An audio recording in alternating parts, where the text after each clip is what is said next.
Hi, my name is Bevan from Sador Networks. I'd like to spend the next 5 or 10 minutes or so talking about the benefits of using SharePoint Online for document management and why we recommend it and what it can do for you. There are many resources online with excellent in-depth specifics on how SharePoint does what it does, but today we'll take a broader overview on why SharePoint Online is, in our opinion, the best document management system available today. The first point, I think, and the major advantage that SharePoint has over other document management systems is its ability to move away from traditional folder structures. Traditional folder structures that appear on all file servers running today have always been the way to organize documents. But I think if you want your company to move forward and are prepared to embrace a more efficient way of managing documents, SharePoint is the next step for you. So obviously the question you must be asking is, why should we move away from folders? Everyone knows how to use them. Everybody is aware of their ability. But I think what you must realize is that in order for folders to organize documents in any meaningful way, a certain degree of nesting is required. The more nested they are, I think the more opaque they can become to navigate. This can and does translate into new staff having a longer onboarding time, because more time needs to be spent familiarizing them with the layout and where to find things. A nested folder structure is also quite prone to human error. At some point someone is going to upload that very important file that you're looking for into the wrong place, and it becomes quite tricky to find, if indeed you ever find it. The other thing to consider is that when a document is worked on in a folder by several users where there are a few versions, tracking that latest version is often error prone and can be difficult to manage.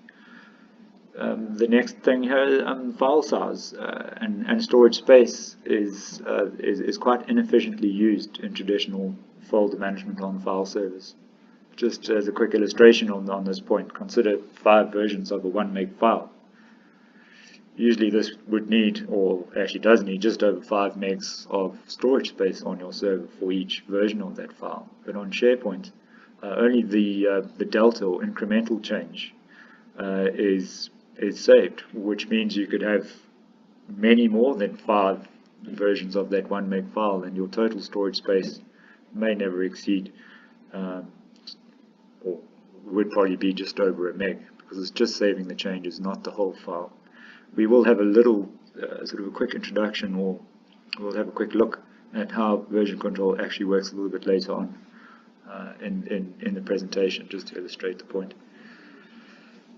The next thing that SharePoint does very well is that it allows you to use something called file metadata, and this makes it very easy to find a particular file that you might be looking for, and when correctly used, file metadata also allows you to leverage document workflows, which is quite tricky to do in a folder structure. So what is file metadata? SharePoint exposes extra information about your documents and also allows you to customize what information you would like to tag a file with. For example, basic file metadata includes some basic properties, such as, if we have a look here in the browser, we've got a column you have created by. The metadata here is that was created, this file was created by Daryl. And it was created on the 23rd of February. It was then modified on the same day, but by Daryl as well. So that metadata is just very basic, and but SharePoint does go a little bit further than that. We can also track metadata like version and version control. So if we have a look here at why SharePoint Online, this is a little bit of an older file. But you can see that it has 3 versions. So if we wanted to go and have a look at the version history, we would just open up the metadata of this file and go into version history, and we can see that there are 3 versions, when each version was created, who modified it, and what the size of the file becomes.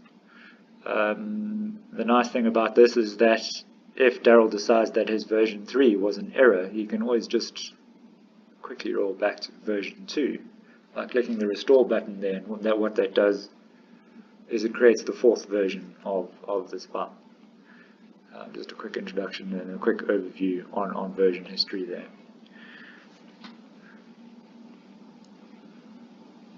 When we look at metadata, you can go a little bit deeper than this, and I alluded to it a bit earlier about talking about workflow. I'm just going to go into our old customer quotes library. Before we moved on to SAP, we used SharePoint to manage our customer quotes. But I'm just going to use this to illustrate how you can use metadata to run workflows.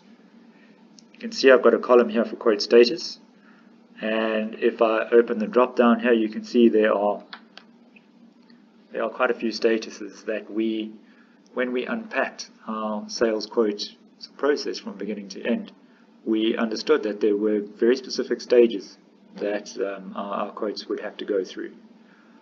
At some of these stages, a second or third person or a group of people would need to be informed that a particular status on this document had been set. For instance, if this document was set as internal approval, the workflow would then trigger an email to another metadata column here, in this case Daryl. So he would then receive a notification, in this instance here, that this particular quote was in his inbox for internal approval. And these are just some of the things that you can do with metadata in SharePoint Online. It sounds like a tricky concept, but with a bit of practice, it becomes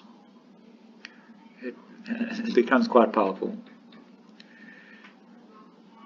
The next thing I want to just chat about quickly is the question that has been raised every now and then is, so why should we?